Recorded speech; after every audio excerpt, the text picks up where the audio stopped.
Hello दोस्त। Vivo comics world में आप सभी का स्वागत है। आज हम रोज कॉमिक्स में नागराज सीरीज का अगला संस्करण पढ़ेंगे, जिसका नाम है इच्छाधारी नागराज और जिसके लेखक है तरुण कुमार वाही।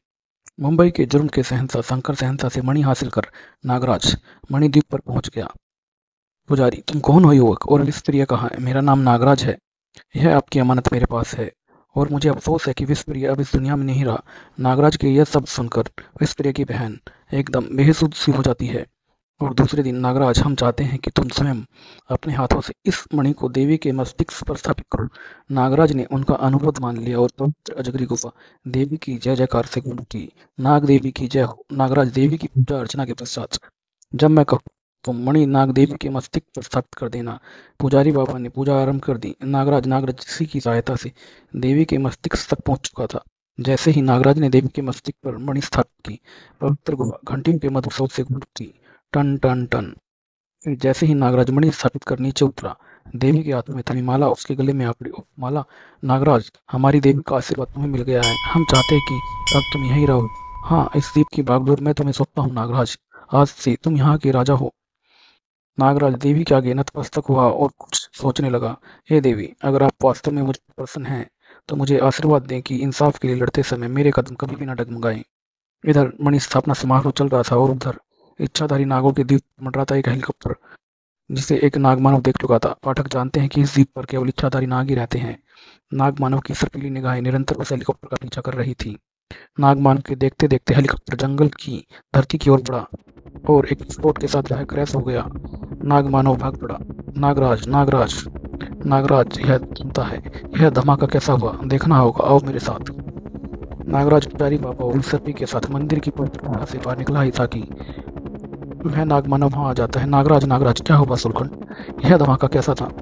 नागराज तक पहुंचते पहुंचते सूलकट पूरा मानव बन गया था। उधर एक मशीनी चिड़िया गिरी है। पुजारी और सर्पी हैरान रहते हैं मशीनी चिड़िया का नाम सुनकर, लेकिन नागराज समझ जाता है कि वह हेलीकॉप्टर की बात कर रहा है।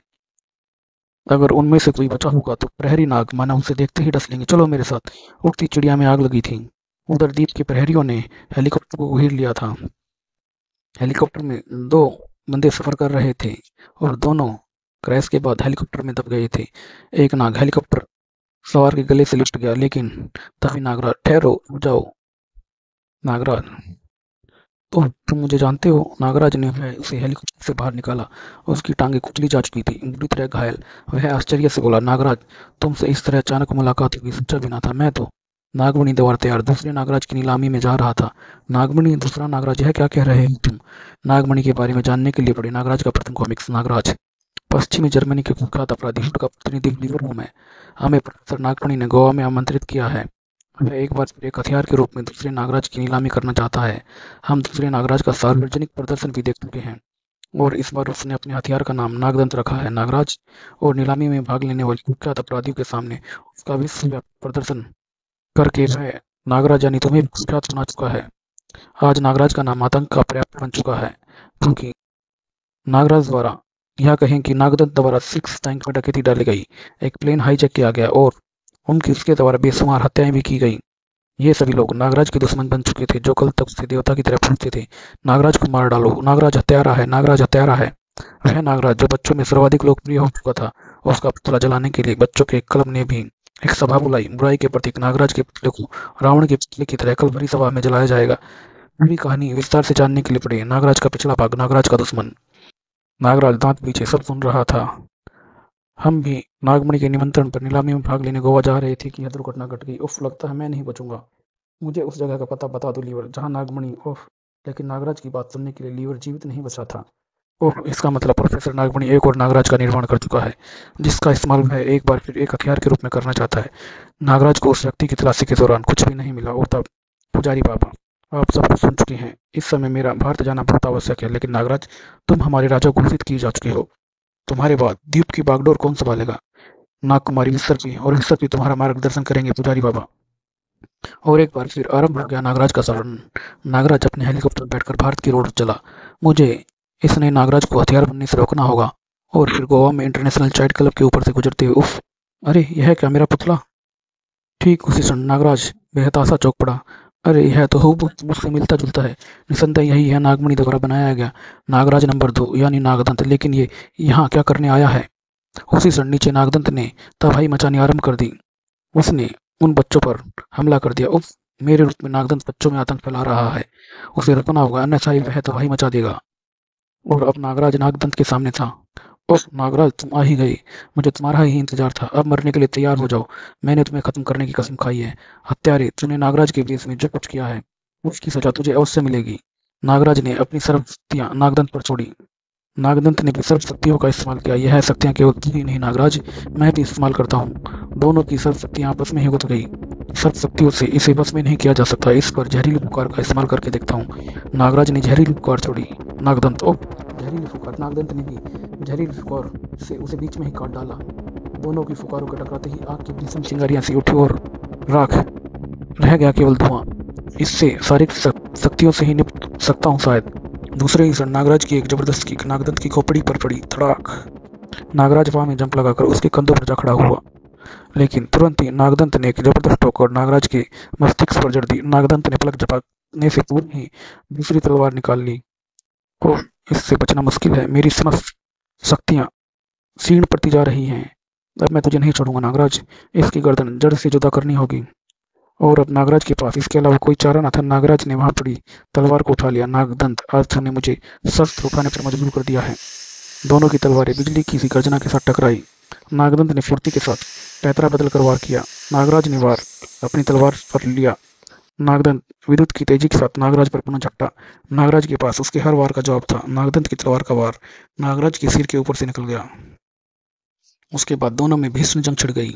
और तभी नागदंत ने भरपूर वार से नागराज की तलवार दो टुकड़ों में बांट दी। यह देख नागदंत भयानक ढंग से ठठाका लगाकर कह उठा, हा हा हा! नागराज, अब तू मेरे हाथों से नहीं बचेगा। नागदंत ने उछलकर एक ठोकर नागराज के सिर पर जड़ दी। नागराज को पहली बार दिन में तारे दिखाई दिए। नागदंत मौत बनकर उसके सिर पर मंडरा रहा था। नागराज, कर ले अपने गुरु और भगवान को याद। ओह यह अंधेरा कैसा! इससे पूर्व की नागदंत की तलवार नीचे आती एक आवाज उसके मस्तिष्क में गूंज उठी, ठहरो नागदंत। नागदंत, पुलिस आ रही है और मैं नहीं चाहता कि तुम्हारी हकीकत सब पर जाहिर हो, इसलिए जितनी जल्दी हो सके भाग निकलो वहां से। उस आवाज को सुनते ही नागदंत वहां से भाग निकला। नागराज, तुमसे फिर कभी निपट लूंगा और मेरा सर अभी भी चकरा रहा है। उसी क्षण सायरन बजाती पुलिस जीप ने क्लब में प्रवेश कर नागराज को चारों तरफ से घेर लिया। वह रहा नागराज, गिरफ्तार कर लो उसे, जाल लाओ जल्दी। नागराज अचरज से उनकी तरफ देखता है, लेकिन तब तक वह देर हो चुकी थी। उफ, यह क्या! आप लोगों ने मुझ पर जाल क्यों डाल दिया? पल भर में नागराज को जाल में फंसा लिया गया। नागराज, अब तुम बच नहीं सकते। खून बहा लिया तुमने। लेकिन इंस्पेक्टर, मेरी बात तो सुनो। जवाब पुलिस कमिश्नर ने दिया। स्विस बैंक में डकैती, बोइंग विमान हाईजैक जैसे भयानक हत्याकांडों के बाद अब कुछ सुनने को बाकी नहीं रह गया नागराज। और तुम्हारा यह खूनी खेल यहाँ भी अपनी कहानी स्वयं बयां कर रहा है। नागराज बुरी तरह से बच चुका था। समझने की चेष्टा कीजिए कमिश्नर साहब, नागराज अपराधियों का काल है और इसे अब मैंने नहीं किया है। और तभी वहां आसमान में हेलीकॉप्टर दिखाई देने लगता है। नागराज चिल्लाया, आप सब लोग हकीकत नहीं जानते, मुझे इस जाल से स्वतंत्र कीजिए। कमिश्नर साहब, मैं असली अपराधी नहीं हूँ। उसी क्षण वह हेलीकॉप्टर का धुआं गूंज उठता है। हेलीकॉप्टर से एक रस्सी नीचे गिरा दी जाती है और पुलिस द्वारा नागराज को उसमें लटका दिया जाता है। हेलीकॉप्टर नागराज को लेकर उड़ चला। इधर नागदंत प्रोफेसर नागमणि के हेडक्वार्टर के निकट। आज अगर आका मुझे नहीं रोक देते तो मैं नागराज को खत्म करके ही लौटता। उसी संकरी सड़क से गुजरकर नागदंत हेडक्वार्टर के मुख्य द्वार पर पहुंच चुका था। भीतर पहुंचते ही एक लिफ्ट की मदद से ऊपर जाने लगा। लिफ्ट ऊपर एक गोलाकार हॉल में जाकर रुकी। लिफ्ट से बाहर निकलते ही प्रोफेसर नागमणि ने उसका स्वागत किया। आओ नागराज और नागदंत, मैं तुम्हारा ही इंतजार कर रहा था। और अब यहाँ तुम्हें नागराज का फीस मास्क लगाए रखने की भी कोई मजबूरी नहीं है। नागदंत ने नागराज वाला मास्क चेहरे से नोच लिया और फिर बोला, हाँ, यहाँ मुझे इसकी आवश्यकता नहीं, लेकिन आका आपने मुझे नागराज को खत्म करने से क्यों रोक दिया? नागदंत, क्योंकि मैं नहीं चाहता था कि पुलिस या दुनिया यह जाने कि आतंकवाद का दुश्मन नागराज मर गया है और आतंकवाद फैलाने वाला है नागदंत। और फिर अगर तुम ऐसा कर देते तो दुनिया भर में जितने भी नागराज के दोस्त हैं वे सब एकत्रित होकर हमारी बोटी बोटी कर देने के लिए सिर पर कफन बांध कर निकल पड़ते। नहीं नागदंत नहीं, मैं तुम्हें नागराज बनाकर इस दुनिया के सामने लाऊंगा और दुनिया कभी नहीं जान पाएगी कि असली नागराज मर चुका है। लेकिन अब तक तो नागराज जेल पहुंच चुका होगा। दुनिया की कोई भी जेल नागराज जैसी हस्ती को कैदी नहीं बना सकती नागदंत। वह जल्दी जेल से भाग निकलेगा और तुम उसे केवल अपनी दुश्मनी यानी तुम्हारी तलाश होगी। और अगर तुम यह समझते हो कि तुम नागराज को खत्म कर सकते हो तो यह तुम्हारी भूल है। तुम दोनों की ही शक्तियाँ सीमित हैं, इसलिए नागराज को समाप्त करने के लिए मैंने तुम्हारे साथ साथ ताकि का भी निर्माण किया है। नागदंत, यह ताकि कौन है? नागदंत को लेकर प्रोफेसर नागमणि लिफ्ट में सवार हो गया। आओ तुम्हें दिखाता हूँ। ताकि को हल्की सी भी ठंड बर्दाश्त नहीं है। लिफ्ट ऊपर एक छोटे से केबिन में पहुंचकर रुकी, इसलिए ताकि को हीटर युक्त एक शीशे के चैम्बर में बंद करके रखा गया ताकि उसे पूरी गर्मी मिलती रहे। इस समय हम उसी चैम्बर के बाहरी हिस्से की गैलरी में हैं। यह दीवार बीच से हटते ही तुम ताकि को देखोगे। नागमणि ने एक बटन दबाया, दीवार हट गई और ताकि की निगाहें पड़ते ही नागदंत के मुंह से विस्मयकारी चीख निकल गई। उफ, यह तो साक्षात यम का, यह नागराज की मौत है। नागदंत, प्रोफेसर नागमणि ने बटन दबाकर वह रिक्त स्थान फिर से बंद कर दिया। अगर इसका विष नागराज के शरीर में प्रवेश कर गया तो नागराज के शरीर को तुरंत लकवा लग जाएगा, लेकिन उसके लिए नागराज को यहाँ लाना होगा। दोनों लिफ्ट में वापस चल पड़े। बहुत आसान है। नागराज को तुम्हारी तलाश है, और अगर तुम उसे कहीं दिख जाओ तो वह तुम्हारा पीछा करता हुआ यहाँ आ पहुंचेगा। और फिर इधर नागराज को एक खास किस्म की गैस सुंघाकर बेहोशी की अवस्था में एक लोहे के मजबूत बॉक्स में कैद कर दिया गया था। और फिर जब उसे होश आया तो उफ, यह क्या, इन लोगों ने मुझे कहीं कैद कर दिया है। और यह कोई लोहे का बक्सा लगता है। उफ, मैं तो इसमें हिल भी नहीं पा रहा हूँ। इस बार तो नागराज बुरे फंसे बेटे। खंबख्तों ने बड़ा मजबूत जाल बुना है तेरे लिए, लेकिन मुझे किसी भी तरह इस कैद से निकलकर जेल से फरार होना होगा और नागदंत की असलियत सबको बतानी पड़ेगी। मगर यह मजबूत संदूक, इसे शायद ही मैं तोड़ पाऊँ। नागराज तुरंत ध्यान लगाकर बाबा गोरखनाथ को याद करता है। बाबा गुरु गोरखनाथ, मुझे रास्ता दिखाओ। अगले ही क्षण एक अलौकिक चमक के साथ गुरु गोरखनाथ का अक्स उभर पड़ता है। नागराज, अब वह समय आ गया है जबकि तुम्हारे भीतर इच्छा शक्ति का संचार हो। इच्छाधारी शक्ति? हाँ नागराज, अब तुम अपनी इच्छा से खुद को किसी भी रूप में परिवर्तित कर सकते हो। आज से तुम इच्छाधारी नागराज हो। इतना कहने के साथ ही गोरखनाथ का अक्स हवा में विलुप्त हो जाता है। दूसरे ही पल नागराज ने इच्छित रूप की कल्पना की और वह, ओह, मेरा शरीर सांप में बदल गया। अब इन छिद्रों से मैं आसानी से बाहर निकल सकता हूँ। वाह, मेरे भीतर इतनी बड़ी शक्तियाँ संचार कर रही थी और मुझे पता भी नहीं था। बाहर आकर नागराज ने बाबा गोरखनाथ को मन ही मन प्रणाम किया। और अब नागराज को जेल की कोठरी भला कहाँ कैद कर सकती थी। नागराज बाहर निकलकर एक बिजली के खंभे पर लिपट गया। उफ, ये बेचारे क्या जानेगी। नागराज तो कब का इनकी कैद से आज़ाद हो चुका है। और दूसरे ही इस पल नागराज उस गार्ड की गर्दन में लिपट जाता है। इन्हें बेहोश करने के लिए मुझे हल्की सी पुकार की आवश्यकता रहेगी। नागराज ने तुरंत नीचे जंप लगा दी। इन सब के सामने मुझे अपनी इच्छाधारी शक्ति का इस्तेमाल नहीं करना चाहिए। और वहां खड़े बाकी गार्ड, जल्दी करो, भागो, उसे नीचे वाली मंजिल पर घेरो। वह रहा, उसे पकड़ो। इस पेड़ का लचीलापन कब काम आएगा। और नागराज उस पेड़ पर कूद पड़ा और उसकी सहायता से उसने दीवार की दूसरी तरफ छलांग लगा दी। ट्रक तेजी के साथ दौड़ता चला गया। अचानक नागराज के मस्तिष्क को एक झटका लगा। नागराज ने ड्राइविंग सीट की तरफ झांका। ड्राइवर कहाँ गया? उफ, यह तो बेहोश पड़ा है। नागराज की छठी इंद्री खतरे का सिग्नल देने लगी और नागराज उस गाड़ी से नीचे कूद गया। नागराज के कूदते ही गाड़ी खाई में जा गिरी। इधर ट्रक से कूदने के बाद नागराज अभी संभला ही था कि, मुझसे तो मिलते जाओ नागराज। ओह, तुम नागदंत, तो यह है तुम्हारा असली चेहरा। मैं चाहता था कि मुझे दूरदर्शन देखने के बाद मुझे तुम तक पहुंचना पड़ेगा, और अब तुम यहाँ खुद आ गए हो। पलक झपकने से पूरी हुई नागदंत ने नागराज की ओर अपनी सर्व शक्तियां फेंकी और नागराज को उनमें कैद कर लिया। नागराज, तुम्हारी तरह नागदंत भी दुश्मनों को अवसर नहीं देता है। और नागदंत ने एक पत्थर उठाकर नागराज की तरफ उछाल फेंका। हा हा, अब बचो नागराज। पल के 1000वें भाग में नागराज ने उन सर्प शक्तियों को तोड़ दिया और तुरंत ही एकदम सांस छोड़ने के बाद वह सांपों की पकड़ से छूट चुका था। नागदंत, तुझे अब नहीं छोड़ूंगा। चट्टान ने नागदंत की सर्प शक्ति को कुचल दिया, लेकिन इससे पूर्व की नागदंत की बची हुई सर्प शक्तियां वापिस उसके जिस्म में समा पाती। नागनांद, मेरी आवाज़ सुनो। चुपचाप नागदंत की सर्प शक्तियों के साथ तुम भी उसके जिस्म में समा जाओ, ताकि अगर इस बार नागदंत बचकर भाग जाए तो मैं उसे खोज निकालूं। नागानंद, नागराज के जिस्म में वास करने वाले सर्पों का सेनानायक है। नागराज की आवाज़ सुनते ही वह सरसराता हुआ नागराज के शरीर से बाहर निकला और नागदंत की वापिस लौटती सर्प शक्तियों के साथ नागदंत के जिस्म में समा गया। इधर नागदंत का मस्तिष्क तेजी से चल रहा था। यही मौका है, मुझे भाग निकलना चाहिए। नागराज पाताल तक भी मेरा पीछा करेगा और यही मैं और नागमणि चाहते हैं। ओह, भाग रहा है, लेकिन आज मैं इसका पीछा पाताल तक भी नहीं छोड़ूंगा। नागदंत पहाड़ियों की ओर भागा और उन एक झाड़ियों में छिप गया। तुम कहीं भी क्यों ना हो, छिप जाओ नागदंत। नागानंद के मस्तिष्क से मेरा संबंध लगातार बना हुआ है। आज नागराज तुम्हें ढूंढ ही निकालेगा।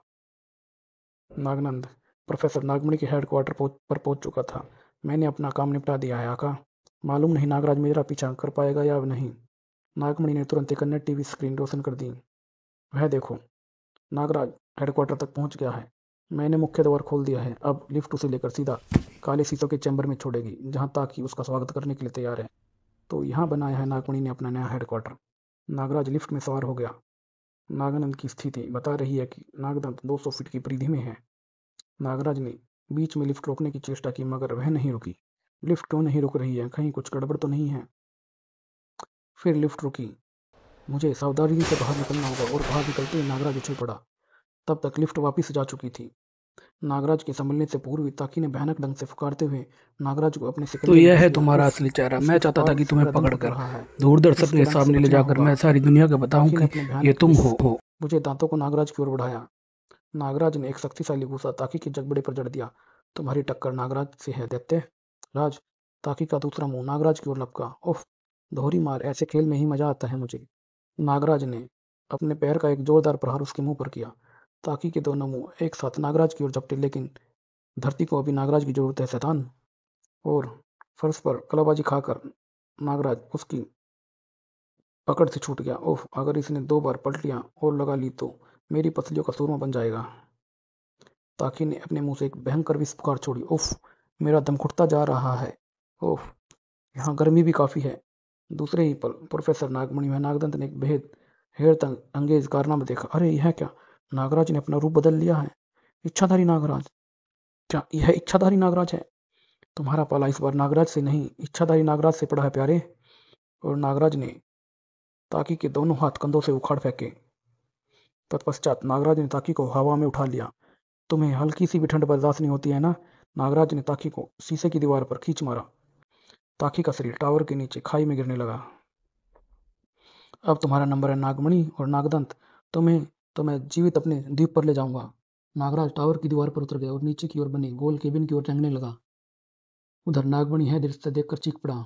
उसने ताकि को मार दिया है। उसके भीतर इच्छाधारी शक्तियों का संचार हो चुका है। उफ, मैं तो भूल ही गया था कि आज ही नागराज इच्छाधारी शक्तियों का स्वामी बन जाएगा। भागो नागनंद, जान बचाओ। मैंने इस टावर में डायनामाइट फिक्स कर दिया है। थोड़ी ही देर में इस टावर के परखचे उड़ जाएंगे। ठीक उसी पल नागदंत के जिस्म से नागानंद बेहद तेजी के साथ बाहर निकला और वह नागमणि के गर्दन में लिपट गया। उफ, यह क्या? नागमणि के मस्तिष्क पर नागदंत ने वार किया और उसको डस लिया। यह देखते ही नागनंद चीखता हुआ नागमणि की ओर लपका। नहीं आका नहीं, मैं तुम्हें मरने नहीं दूंगा। तुम्हारा सारा जहर चूस लूंगा। ओह, अब मैं नहीं बचूंगा। नागनंद ने पागलों के समान नागमणि के मस्तिष्क से विष चूसने की चेष्टा की। मैं नहीं बचूंगा नाग। जीवन भर सांप और भयानक विषयों पर मैं खोज की, और अब मेरा अंत भी हुआ तो जहर से। नहीं आका नहीं। और तभी नागनंद की पीठ पर पड़ी ठोकर ने उसे हवा में उछाल फेंका। नागमणि जिंदा रहा तो विश्व में जाने कितने तुम जैसे और नागराज पैदा होंगे।